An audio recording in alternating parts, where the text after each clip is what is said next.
ایک بات یاد رکھیں کہ صحابہ کرام علیہم الرضوان کے بارے میں اپنی اولاد کو، اپنے بچوں کو، اپنے آنے والی نسلوں کو تربیت دینے کی بڑی خاص ضرورت ہے۔ جس طرح کے فتنے اٹھ رہے ہیں نا، نئے نئے فتنے ہر روزانہ، اگر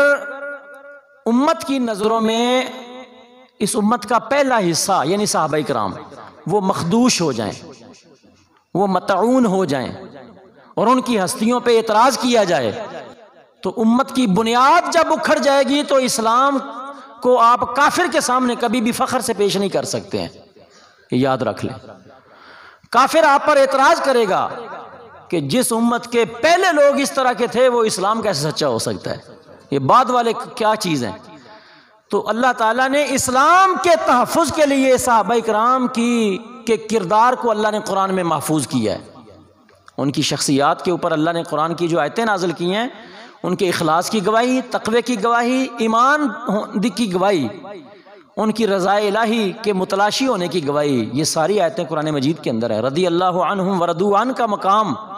اور یہ سرٹیفکیٹ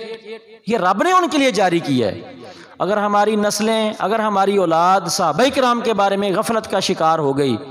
یا فتنوں اور گمراہی کا شکار ہو گئی تو یاد رکھ لینا کہ ہمارے پاس ایمان اسلام کے تحفظ کے لیے آپ کے پاس کیا ہے؟ پھر یہ قرآن پاک ہے نا، تو قرآن پاک کن کے سینوں سے ہمارے تک پہنچا ہے؟ صحابہ کے سینوں سے منتقل ہو کے ہم تک پہنچا ہے۔ انسان سے آگے قرآن منتقل کرتے آئے ہیں نا کہ یہ قرآن ہے، اللہ کا کلام ہے۔ تو پھر اگر صحابہ کرام کی ذات پہ تان ہو جائے تو اپنے بچوں کو اس حوالے سے خاص طور پر بہت زیادہ تربیت دینے کی ضرورت ہے، ان کو صحابہ کا ادب سکھانے کی ضرورت ہے۔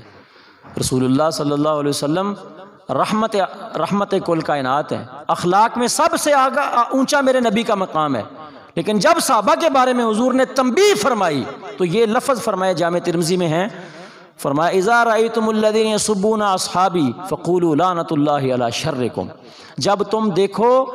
کہ کچھ لوگ میرے صحابہ کو برا بھلا کہتے ہیں، فرمایا تم اپنی زبان سے یہ کہو کہ تمہارے شر کے اوپر اللہ کی لعنت ہو۔ یعنی صحابہ کرام کو برا بھلا کہنے والوں پر حضور صلی اللہ علیہ وآلہ وسلم نے خود لعنت فرمائی۔ سوائے کے محرقہ کے اندر ابن حجر مکی رحمۃ اللہ علیہ حدیث لائے ہیں، اور امام حاکم نیشاپوری مستدرک للحاکم میں حدیث لائے ہیں کہ حضور نے یہ لفظ فرمایا کہ لعنت اللہ علیہم والملائکۃ والناس اجمعین، فرمایا ان لوگوں پر اللہ کی لعنت، اللہ کے سارے رسولوں، فرشتوں کی اور ساری دنیا کے انسانوں کی لعنت جو میرے صحابہ کو برا بھلا کہیں۔ میرے بھائی یہ رحمت کول کائنات کے الفاظ ہیں، یہ اس نبی کے الفاظ ہیں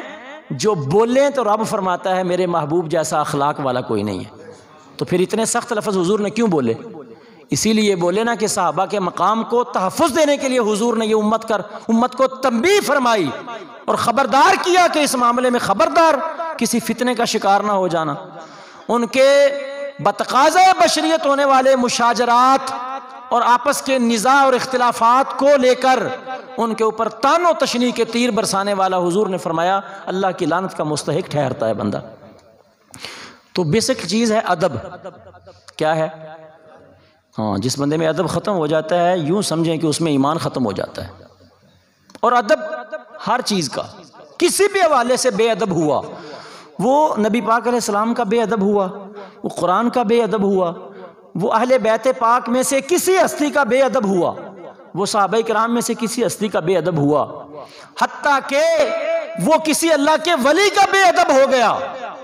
تو بزرگوں نے لکھا ہے کہ جو بندہ کسی ولی کا بے ادب ہو جائے یہ پہلی علامت ہوتی ہے اس کے ایمان کے رخصت ہو جانے کی کہ اب یہ بندہ قریب ہے کہ اس کا ایمان رخصت ہو جائے گا۔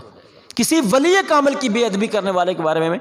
حضرت مولانا روم رحمۃ اللہ علیہ نے لکھا کہ بدبخت بندے کی نشانیوں میں سے ایک بنیادی نشانی یہ ہوگی کہ وہ کسی اللہ کے پیارے بندے کے بارے میں زبان درازی کرتا ہوگا۔ جس کو دیکھ لو کہ وہ اللہ کے مقبول بندوں کے، نیک بندوں کے بارے میں زبان درازی کرتا ہے، طعن و تشنیع کرتا ہے، اعتراض کرتا ہے اور گستاخی اور بے ادبی کے الفاظ بولتا ہے، رومی فرماتے ہیں کہ جان لو کہ اس بندے کی بدبختی اور اس کا زوال شروع ہو چکا اور یہ خطرہ ہے کہ اس کا ایمان ضائع ہو جائے گا۔ تو بنیادی چیز ادب ہے، اپنی اولادوں کو ادب سکھائیں۔ کعبہ تو دیکھ چکے